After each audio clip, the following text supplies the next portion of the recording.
እስረኞቹን አስገባቸው። እስረኞቹ እነዚህ ናቸው ክቡርነቶት።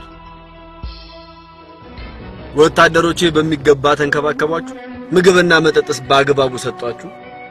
የሰው ልጅ በምግብ ብቻ አይኖርም። እናስ ታዲያ በምንድን ነው? በመጠጣት አይደለም፣ ከእግዚአብሔር አፍ በሚወጣ ቃል ሁሉ እንጂ።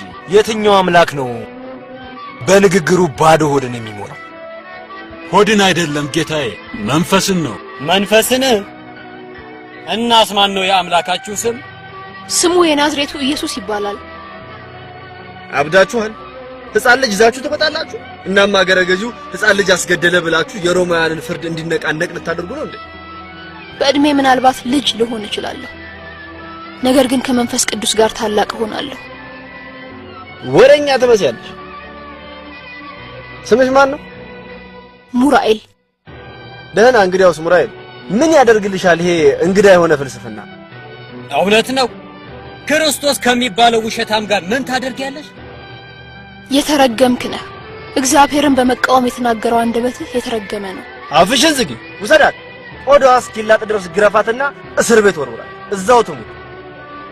ለእናንተም እንደዛው አንድ ነገር ብቻ ነው የምላችሁ። ለእኛ አምላክ ዕጣን እያጨሳችሁ ትሰግዳላችሁ ወይም አንገታችሁን አስቆርጣችኋል። እኛ የምናመልከው ጌታችንና መድኃኒታችን ኢየሱስ ክርስቶስ ብቻ ነው። ወደዛው ሰድልኝ፣ አንገታቸውን ቆረጣችሁ። ማናቸውንም ማየት አልፈልግም።